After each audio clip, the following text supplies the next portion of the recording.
To understand the legend of Doc Holliday, one must first erase the image of the wild and ruthless gunslinger that cinema and popular tales have painted.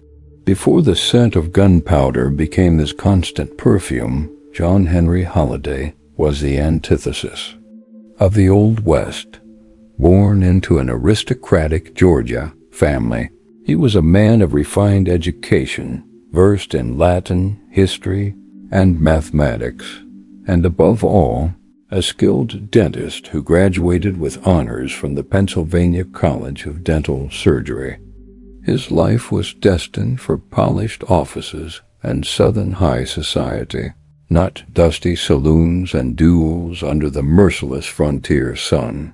How then did a man of science whose manual dexterity was meant for healing become synonymous with one of the most lethal figures of the West? The answer lies not in the thirst for blood, The major turning point in Holliday's life came in the form of a devastating diagnosis, tuberculosis. In the 19th century, this disease was a slow and relentless condemnation, and for a 21-year-old man, it meant the end of all his dreams. The doctors gave him only a few months to live with a single faint hope: move to a drier, more arid climate, which might slow the disease's progression. Thus, his journey west was not a quest for adventure or glory, but a desperate flight from the death that was already consuming him from within. It was in this hostile environment, where weakness was an invitation to violence, that the gentle dentist was forced to arm himself. His first pistols were not meant to forge a reputation, but simply to ensure that the disease, and not a bandit's bullet, would be his final executioner. Doc Holliday's arsenal evolved with his journey, reflecting his adaptation to a life he was forced to live. Initially, he may have carried more traditional revolvers of the era, like the Colt 1851 Navy, a reliable weapon and a symbol of the age. However, his tactical intelligence, sharpened by the constant need for survival, led him to adopt more advanced technology. He became notoriously associated with the Colt 1877, a double-action revolver that came in two calibers, the .38 Long Colt, nicknamed the Lightning, and the more powerful .41 Long Colt, called the Thunderer. The ability to fire rapidly without having to manually cock the hammer for each shot gave a man physically debilitated by coughing and fever a crucial advantage. The choice of lighter, faster weapons was not a whim, but a calculated concession to his fragile physical condition and a testament to his strategic mind. It is one of the greatest ironies in the history of the Old West that Doc Holliday's fame as a relentless combatant was not sealed by his famous fast-draw pistols, but by a much more brutal and less elegant weapon. While his revolvers were the choice of a duelist, the weapon that immortalized him in the most legendary gunfight of all was a hand cannon, handed to him moments before the violence erupted. On the tense morning of October 26, 1881, in Tombstone, Arizona, as the Earp faction prepared to confront the Clantons and McClorys near the OK Corral, Marshal Virgil Earp made a crucial tactical decision. Knowing Holliday's reputation and loyalty, but perhaps also aware of his debilitating condition, Virgil did not offer him another revolver. Instead, he handed him a double-barreled shotgun, a weapon that did not require the steady aim of a healthy man, only the determination of a man with nothing to lose. The weapon in question was no ordinary hunting shotgun. It was likely a messenger shotgun, popularly known as a coach gun. often used by Wells Fargo to protect its stagecoaches. These weapons had their barrels sawn off, making them shorter, easier to maneuver in confined spaces, and absolutely devastating at close range. For all intents and purposes, it was a gunpowder-powered street saw. Loaded with buckshot cartridges, a single blast could spread a cloud of projectiles, making it nearly impossible to miss a target at a few yards. Handing this weapon to Holliday was an act of lethal pragmatism. It was not a weapon of honor or dueling. It was a tool to end a fight quickly and definitively, a choice that spoke volumes about the Earp's intentions on that fateful day. During the infamous 30 seconds of fury in the gunfight, the shotgun in Doc Holliday's hands proved to be decisive. Witnesses report that after the first shots were exchanged, Holliday stepped forward and aimed at Tom McClory, who was trying to take cover behind his horse. With chilling coolness, Doc fired the shotgun, hitting McClory in the chest with a load of buckshot. The impact was so brutal that McClory staggered across the street and fell dead. Having emptied the shotgun, Holliday discarded it and drew his nickel-plated revolver to continue the fight, engaging in a verbal and armed duel with Frank McClory.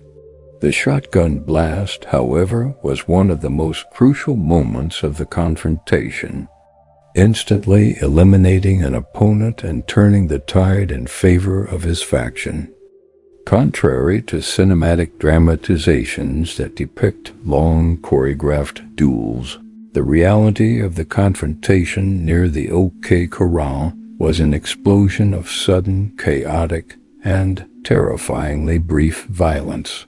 In a vacant lot little more than 15 feet wide, the tension that had been building for months between the Earps and the Cowboys faction finally broke.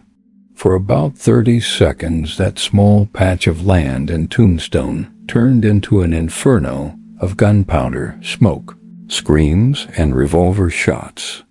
On one side stood Marshal Virgil Earp, his brothers Wyatt and Morgan, and the temporarily deputized Doc Holliday. On the other, Ike and Billy Clanton, along with Tom and Frank McClory. It was a close-quarters confrontation with no room for error, where the line between life and death was decided in fractions of a second. This was not a battle for territory. It was a personal war that exploded in public, and every man there knew that those 30 seconds would seal their fate forever. In the midst of this whirlwind, Doc Holliday performed a deadly dance. After the devastating blast from his shotgun that struck Tom McClory, he discarded it and, without hesitation, drew his nickel-plated revolver, likely the Colt, Lightning, or Thunderer. His attention turned to Frank McClory, who had shot and wounded Morgan Earp. In an almost simultaneous exchange of fire, Frank shouted, "I've got you now," and shot at Holliday, the bullet grazing his hip at the cartridge belt. Far from retreating, an unfazed Doc returned fire. Although it is debated who fired the fatal shot, Holliday's revolver was one of those that silenced Frank McClory, who was also hit by a bullet from Morgan Earp. Holliday's ability to absorb a wound and respond with lethal precision amidst the chaos of multiple shooters demonstrates a coolness under pressure that bordered on the superhuman. He wasn't just shooting. He was dueling in the middle of a melee.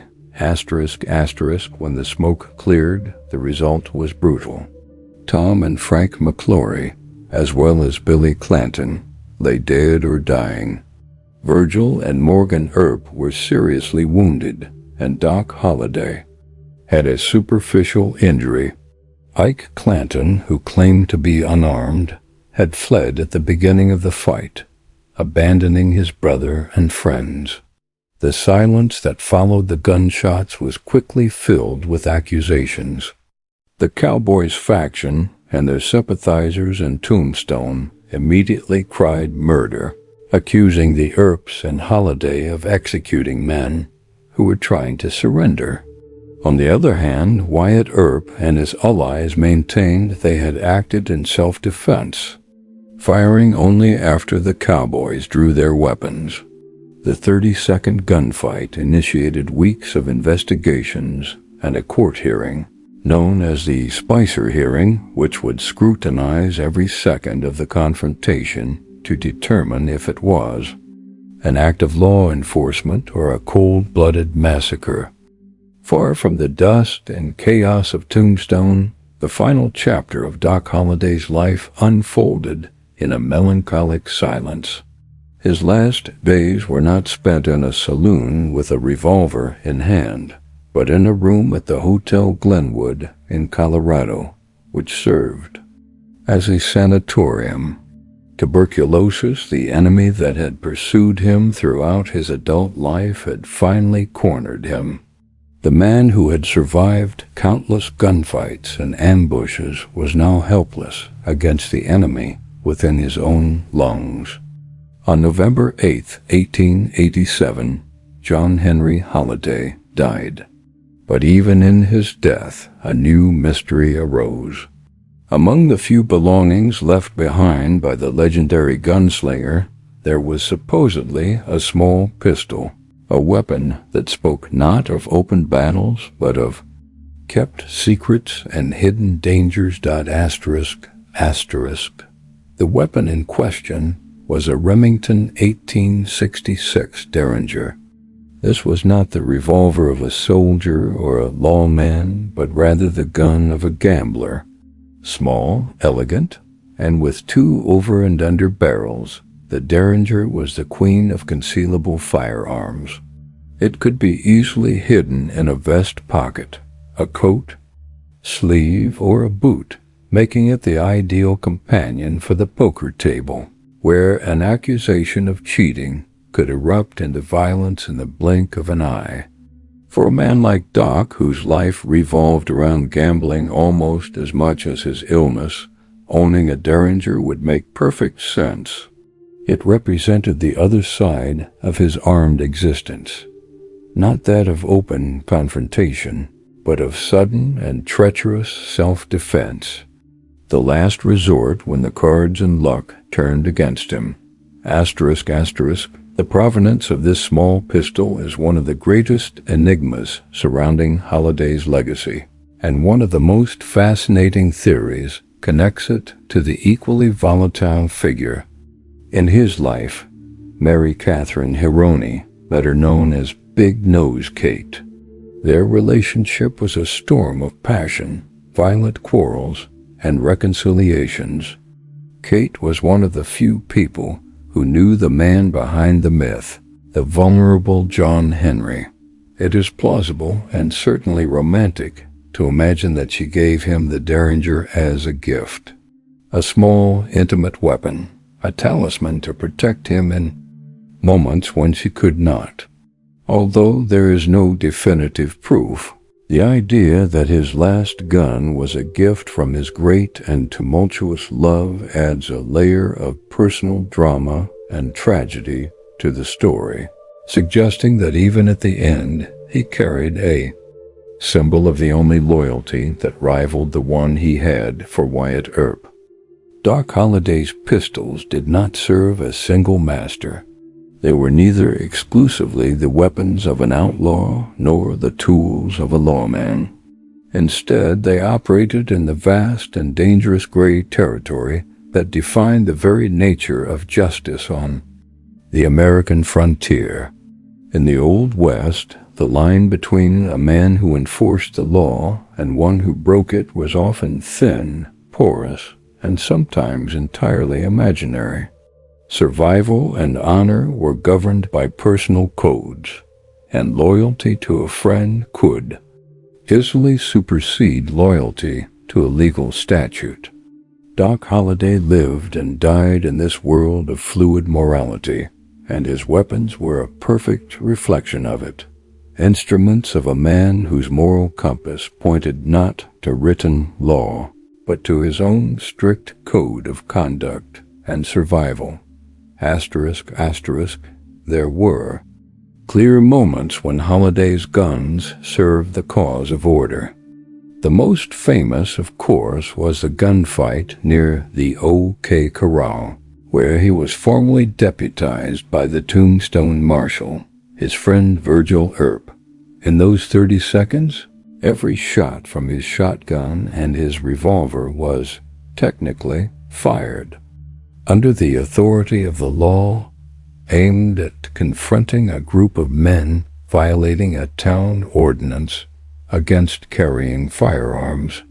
On other occasions, he stood alongside Wyatt Earp against threats in rowdy towns like Dodge City.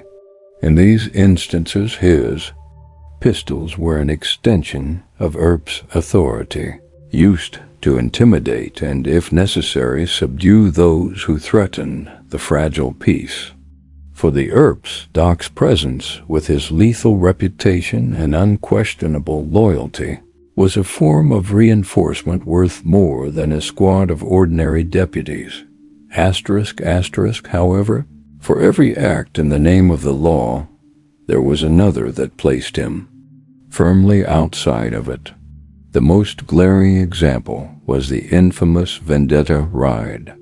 Following the assassination of Morgan Earp and the maiming of Virgil, Wyatt Earp's patience with the legal system ran out.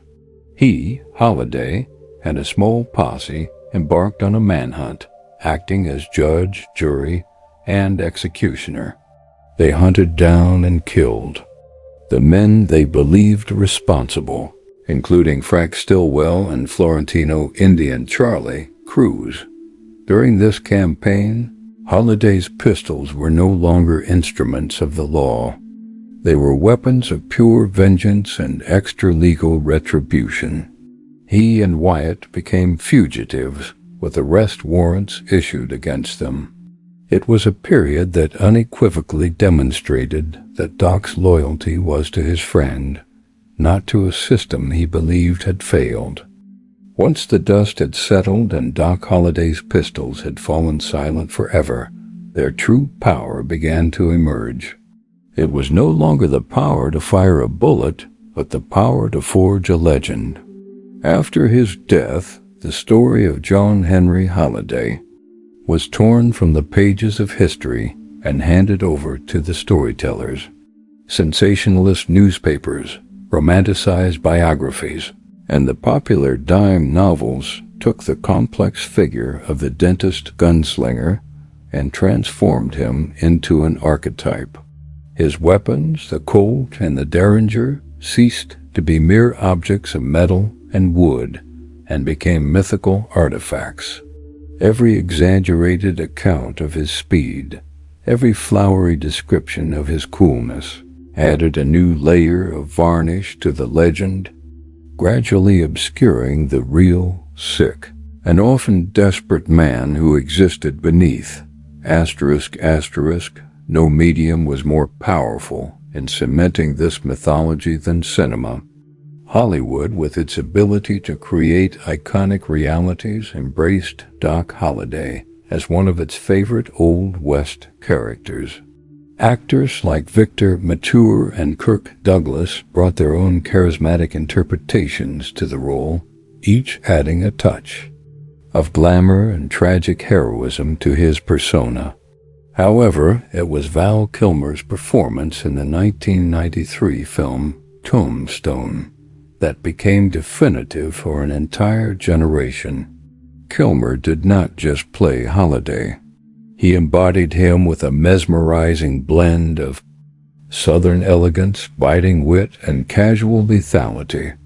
The way he handled his pistols as if they were extensions of his own will created an image so powerful that for many it supplanted all others, becoming the indelible visual representation of the legendary gunslinger. The influence of Tombstone, crystallized into a single line, now inextricably linked to Doc Holliday. I'm your huckleberry. Delivered with a chilling calm by Kilmer before a duel, this line perfectly encapsulates the character's mythology. It is a phrase that combines the courteous language of a gentleman with an unequivocal promise of death. In this context, the pistols are not just props. They are the final punctuation of the sentence, the physical manifestation of the veiled threat. Popular culture absorbed this scene so powerfully that the image of Doc, with his silver-plated pistols in hand, challenging his enemies with this enigmatic line, has become more real in the public mind than any historically documented event. The phrase and the guns have merged into a single symbol of coolness and danger. The mythology surrounding Doc Holliday and his guns does not live only on movie screens and in the pages of books. It fuels a very real modern-day treasure hunt. More than a century after his death, the pistols he wielded are considered sacred. Relics of the Old West, artifacts whose value transcends that of mere antiques. For collectors, museums, and historians, owning a genuine weapon that belonged to Doc Holliday would be the equivalent of finding a holy grail of the American frontier. This frantic search has turned historical research into a high-stakes game, where the promise of fame and astronomical fortunes drives both meticulous investigations and elaborate frauds, keeping Holliday's legacy in a state of constant dispute. The greatest obstacle in this treasure hunt is the concept of provenance, the documented and unbroken chain of custody of an object. For a gun to be authenticated as Holliday's, a seller would have to prove, beyond a shadow of a doubt, its journey from Doc's hands in 1887 to the present day. This is a nearly impossible task. Holliday's guns were working tools, not family heirlooms. After his death, his few belongings were likely sold or dispersed with little to no documentation. The absence of a clear paper trail creates a vacuum that is filled by stories passed down through generations, conjecture, and, in many cases, outright fabrication. Every gap in a weapon's history casts a shadow of doubt on its authenticity. Over the decades, various weapons have surfaced, each claiming to be the true pistol or shotgun of Doc Holliday. They appear at prestigious auctions, are displayed in local museums, and become the focus of documentaries, each with its own compelling narrative.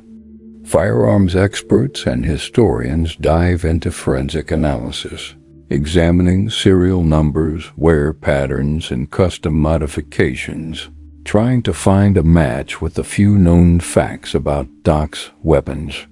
These debates are often heated in public, pitting the romantic faith of a collector against the rigorous skepticism of an academic. Each new discovery reignites the controversy, ensuring that the question of which guns are real and which are imposters remains one of the most debated topics in the field of Western history.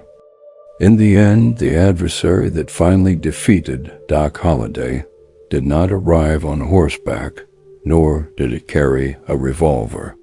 It was the silent, relentless enemy that had pursued him for over a decade, far more persistent than any marshal or bounty hunter. Tuberculosis, which had pushed him into the life of a frontiersman, was the same force that claimed him in a quiet bed in Glenwood Springs. The man who lived in a whirlwind of violence, who stared death in the eye in alleys and saloons, met his end not in a blaze of glory, but in a slow, inevitable decay. All of his skills, his quick thinking, and the speed of his draw were useless against the enemy that attacked from within. Legend has it that in his final moments, Doc Holliday displayed the same ironic wit that had marked his life. Lucid, too. The end, he reportedly asked for a glass of whiskey. After taking a sip, his gaze fell upon his own feet, bare beneath the sheet. A lifetime of expecting to die with his boots on, a gunslinger's death, in the heat of action culminated in that moment of stillness. It was then that he was said to have muttered his last words, a perfect summation of the grand joke fate had played on him. This is funny. In that phrase lay the recognition of a man who had expected a violent end but received a peaceful death, the antithesis of everything he had become. With that last breath, and Doc Holliday's famous pistols finally fell silent forever.